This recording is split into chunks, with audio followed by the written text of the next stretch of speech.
I just see my two buddies, and they're swinging golf clubs. They're hitting full cans of soda, and they're just like whacking them. And they're exploding. And he looks at me, he nods, he's like, grab a club. Bro, that's my favorite. I love it. Welcome to the Spencer Whiteout podcast. Rated R. You have some criminal charges, bro. It's like we're avoiding the shark. Call it leather fetish. Yo, great turbo neck guy. I'll give you a kiss. You give me your number. That checked out a ton, dude. Tell me you felt. We're Americans. We're the ones that are descendants from the 1776 musket-bearing motherfuckers.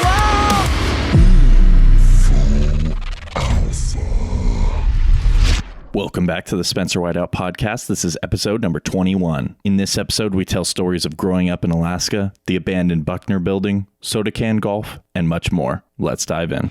I want to talk about Ray now. We got to give Ray a time to shine. We've heard the dirt on Jordan, for Pedro. dude, but we got to talk about Ray. So one of the best things you ever said to me, and I thought it was so good, you said, you know, Spencer, you don't remind me of somebody from my hometown, but you're the guy I feel I grew up with. And I felt like that was so accurate and so good. So much so you had me repeat it. Oh, yeah, said, yeah. No, say that again. Yeah, I'm like, say it again so I can write that down. But, dude, so me and Ray met, during Biola. Yeah, He was on my 2016. floor. He was on my floor for one semester. Fall 2016. Yes, I was still in high school. Yeah.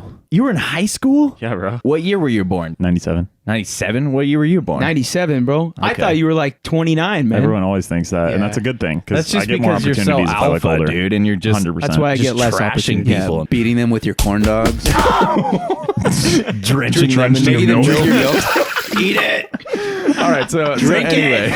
Yo, Ray, how did we actually connect, though, dude? Because we weren't really friends while we were at school together. So how do we connect? Yeah, so I actually have one memory of the same floor when we lived on the same floor. Was it the Taco Bell Yeah, packets? you stuffed Taco Bell packets, fire sauce in my pillow. Yeah, because you In my told me you pillowcase. loved it. You told me you loved it. Yeah, and then I came home late one night and I went to lay on my pillow and it's So- like, no, I didn't break. No. Luckily. No, but that was funny. slightly I figured lumpy. you wanted some Yeah, I was like, extras, what's in my pillow, Yeah. man? Dump it No, out. but talk about space waves, I guess. I guess. Because we don't talk about space waves enough. Not nearly enough. Okay. Yeah, so I mean, we connected a little bit when I came on set to be an extra, and then you had messaged me on Facebook about a week later saying, "Hey, one of our cast members fell through. Do you want to be part of the movie?" Please. Yeah, so that was kind of the beginning of our actual friendship, you know. 'cause Yeah. we were just. What kinda was it like for you forming. being on set? It was amazing. It was. It came at a pretty perfect time for me too, because it was right at the end of a pretty toxic relationship. You think you're going to walk out on me?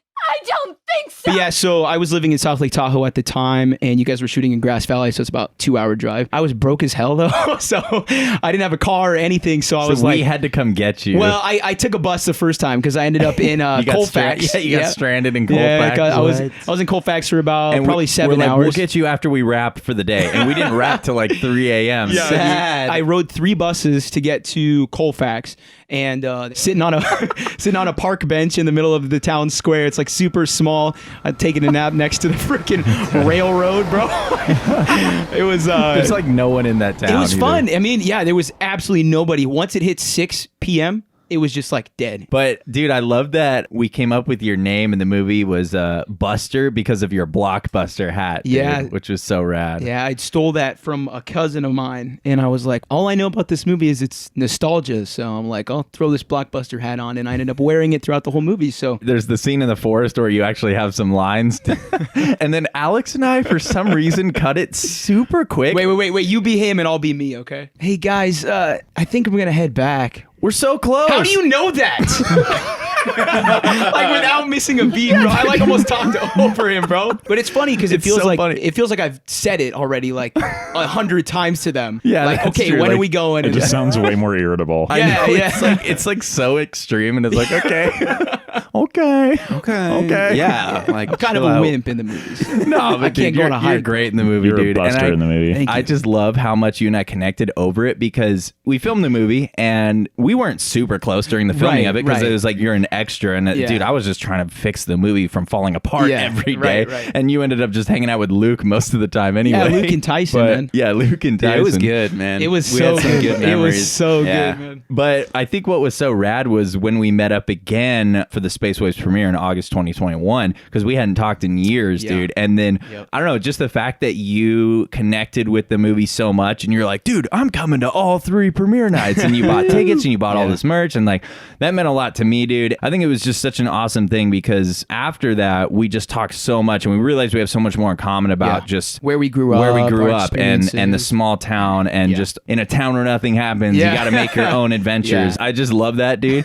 And I love that also what I love about Ray is we have the hype in common. And I Yeah. took Ray to his first metal show the other day, dude, to go see Attila. And Ray That was epic, man. Ray moshed harder than I did. He was in the pit like the entire time. And I'm like, nice. oh, I'm like, That's how you know someone's Yeah, amateurs if they're in the You- entire you're- time and you're they're starting on haven't the gotten fully outside and beat you're, up yet. you're watching everybody and you're like, bro, how long did it this is take kind for of you to- funny. how It's long kind did of it funny. take for you to Well, I get don't know. in It was, there? You gotta learn the you just ropes, gotta- though. What- yeah, I'm like, okay, so I went up and was jumping around a little bit and I was like, this looks kind of fun. Yeah. And then I just got in there and started pushing people, and people started pushing me, and it was exhilarating. It was a coaster. rush, That. man. It's fun. Yeah. I did the same to Get out Luke. a I little bit of indoctrinated aggression. you. Yeah. That's how we were into the Metal. Not Fest. It was crazy. We're gonna talk about not flesh. Not flesh. We're We're gonna talk about incest. We're later. gonna talk about Molest Fest pretty soon here. So we're going to talk about incest. So stay tuned for our Next incest up, aficionados. Skip to hour 147. Yeah, let's hear that story. Oh, but anyway, Ray, why don't you tell us about growing up in Alaska, dude? Yeah. Ice road truckers. shooting wildebeest or whatever you get. It's a really beautiful state. I am so fortunate to have grown up there. My whole family's from there. My grandma, my grandpa moved up to Alaska in the 60s to start their own fishing business. And yeah, everything kind of spawned from there, but Spawn from there. Spawn The fish. salmon spawn. Wow. We luckily, though, in the summer, we have quote unquote endless summer. So in the June, the sun sets at like 1 a.m. and raises at like 3. But it only goes low enough under, it doesn't go super far into the horizon. So it's pretty much light all the Is time it during like the summer. sunset all the time though, or No, like bright, completely light outside. And then around 11, the sun will go under. So it's like sunset. And then when it gets lower, it'll get like twilight, but like not super dark. But so summer, you know, you're going on hikes, you're fishing, you're swimming in the ocean. Like we lived right on the ocean. So there's a lot of tourism in the summer, people coming up fishing, all that. But What city? Tell people what city. I was born in Soldotna, but I was raised in Kenai, Alaska. It's on the Kenai Peninsula. It's about 3 hours south of Anchorage, if you guys know where Anchorage is. That's Like the only Anchorage and city that I Juneau. know about in Alaska. right? Yeah. So we had a lot of tsunamis. We had a lot of yeah. So we would get the national weather emergency alert on our phones, being like, Seek higher ground, evacuate your cities. That's like Yeah. scary but super cool. At the yeah, same so we time. talk about the Buckner Building. ooh, I think we should talk about the Buckner Building. So the listeners in California know there's a town in Orange County, Whittier. So we actually have a Whittier in Alaska as well. Until I moved here, I didn't know that there were any other ones. But back in like 1970s during the Vietnam War and World War II, so I think it was built in the 1940s. But Whittier served as like a military base. So it was so cold here that they built this entire building. It's like 3 stories tall. It's got a basement underground too. It's massive. I mean, this thing is Jeez. huge. It's like Mall of America. Yeah, it's like that. So it was actually called the City Under One Roof. And basically all of the families of these military men and women, their families, they lived in this building.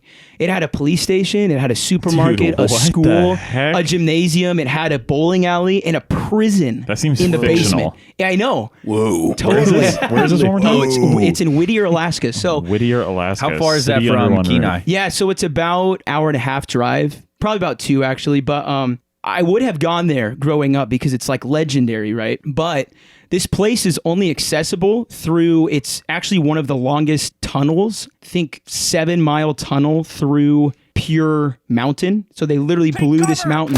It's one-way road. So it alternates directions every hour. What? Oh, wow. So you can only go through it the times like 11, 1, and then the alternate hours, they go out. Sure. Once it reaches 11 o'clock at night, you can't get in or out anymore. So if you're there Is there past like 11, a guard dictating the traffic? yeah. It's almost like a toll. Like you have to pay to go Sounds through. like a horror movie, dude. I know, Bro, bro. I'm literally reading a headline right now that at the beginning of the coronavirus pandemic, Whittier closed itself off to the outside public and temporarily maintained having 0 cases. I did not hear about that. They closed entirely. And so the railroad goes through that tunnel as well. So the road is shared on top of a rail track as well. That's so you have the nuts. train and then 2 directions of traffic just to get in this town. I mean, the Buckner Building is completely abandoned now. Did you go or not? No, so I never went growing up. But when did you go? So I went actually during the pandemic. So Okay. it was 2020. I went for the first time with a group of friends. And so I get into this town and it is like eerie. But what's in the basement? Yeah. Did you go to the basement? Yes. Okay, so we broke into this place. So it's fenced off and it's private property. So you can't actually go on it. But of course, everybody does. Everybody goes in there. The ceilings are falling down. There's like mold, everything everywhere. If you imagine a big rectangle, in the corner of the rectangle is just these stairs. That's where it goes underground right there. And so, right when you walk in, you're all adrenaline and stuff, and you're like, oh, I'm not going down there. No way. I step down there, and it's like you can't see the other side. There's like a foot of water down there. So it's like, where's It's this like going? catacombs. We kind of explored a little bit. Oh, and then we found the freaking rundown movie theater they had in there. They had all the red seats still there, all like scratched up. And Why are they scratched up? well, no, The zombies, dude. The zombies. yeah, maybe scratch wasn't the right word. It's like all tore up, like just Okay, old. just worn. As we're walking, we're shining our flashlights and we see this big wall, and we're like, okay, this is the end of the basement. And so we walk to the end of it, and I look to my right, and there's a giant blasted hole in the side of the wall. Huge. Somebody like knocked into it with like a sledgehammer, and I look past the hole, and there's another tunnel. That's sketch. A like 20-foot wide Oh, no. tunnel. It was not part of the building. It like somebody knocked the someone was wall down. clearly chipping and the you, rocks out. You totally have to step into this like another super long hallway. Now this is going portal, dude. Yeah, it's going a completely different direction from the building now. It looks like a utility tunnel. It's got like pipes and stuff all down it. And no joke, we walked down this tunnel. Oh, granted, with no light at the end. It's just an empty tunnel. We walked for probably 20 minutes. Never found the end of it. What? Yeah. What did you do? Just turn around and come back? Yeah. We did, yeah. It was getting how does dark. that We had to happen? leave because stuff was starting to close up. We weren't going to be able to get You out. can if see we- Narnia? No. Bro, it was Strange. I mean, we were hearing stuff. That like was your just an Goonies endless adventure waiting to tunnel to happen, and God you didn't knows follow where. through. yeah, I'm sad. yeah. Literally, we Wow. never found the end of it. But Where from does it go? from some research I did, they had a school. And you used to have to get to the school through a tunnel underground. So that could have been it, but we don't know because we never found the end of it. insane. They're not sending little Susie kindergarten through that They are. tunnel. Sketchy With the tunnel. lantern. Don't do that sketchy So it was tunnel because it more was than so like- cold. That's why everybody's half a living there. sleeve of saltines. They're like, go. You got A this. sippy cup of milk and a lunchbox full of corn dogs. Oh, I love it. So there's like a 20-story rise building still in Whittier that everybody lives in.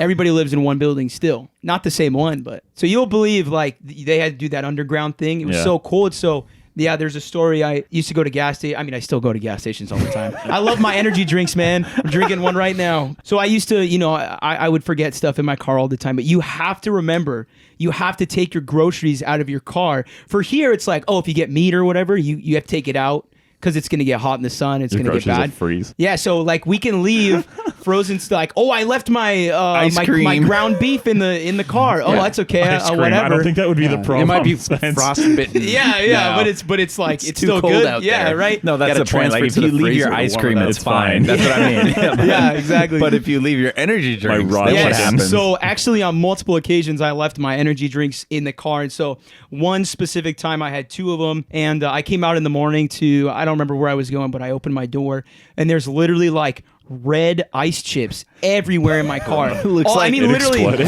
yeah. bloody murder. Yeah, up in its literally like windows. all Ice over chips, that my sounds delicious. dashboard. No, but It's like strands Yeah. of red. yeah, literally all over Someone my got cars, murdered. everything, and so it had frozen and Someone exploded in my swallowed car. But the funny thing is that yo, I want to hear that, bro. He just said someone's classified.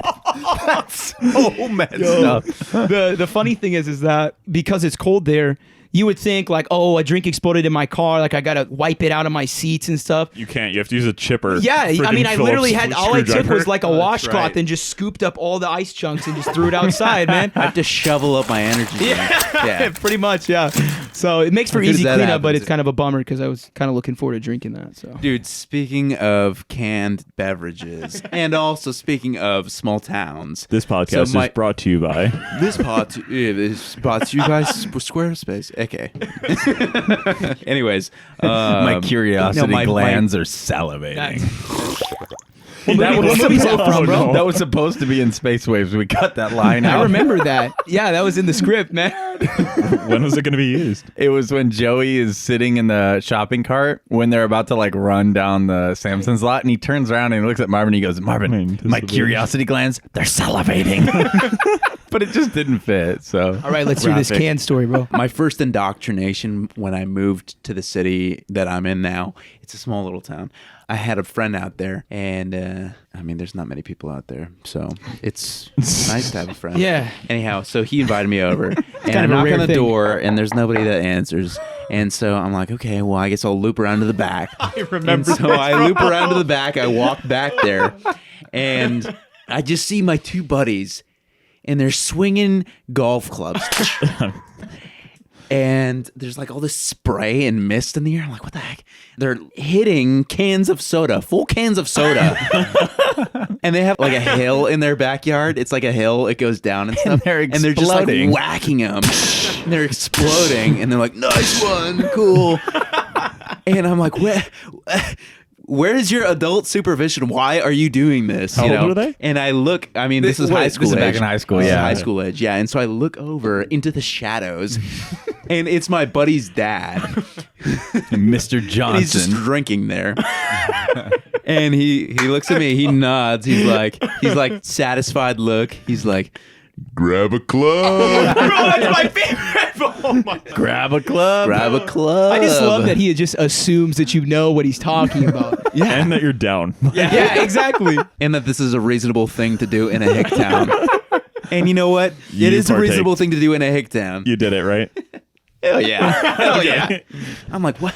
This is I could this is imagine it would be egregious, satisfying. But give me that. Give me that. Give me that glove. You got Shasta Cola? Once again, thank you so much for tuning in. I hope this episode brightened your day. If it did, go ahead and brighten my day by leaving a rating/review. 5 stars is a power play. Be sure to follow me on Instagram at Spencer Whiteout to stay up to date. And as always, stay tuned, stay hyped. That's a wrap. Inserting exclusive audio recording from the vault.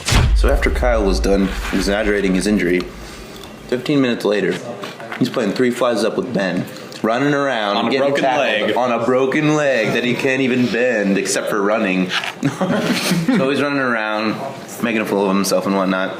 I found this huge carp. What? This dead fish. It's no joke, probably 2.5 feet long. It looked huge to me. So it's dead. It's floating on the top of the river. Swim out, go get it, come back, lay it down on this sculpture that I made. I won't get into that. Anyhow, our buddy Ryan sees it, and he's mad at Kyle for exaggerating and milking our pity. He takes the fish, gives it to Kyle. He starts lunging after him, and Kyle's like, what are you doing? What are you doing? He's like, oh no, I've got a fish. What am I going to do with it? Kyle runs, has his back to Ryan, and Ryan throws from like 10 feet away, throws overhand the fish, knocks him square between the shoulders. Kyle falls, and the fish lands on him, shrieks like a little girl. It was so good. Guts were everywhere. Kyle's guts. Kyle's guts. That's a good one, dude. And that's it.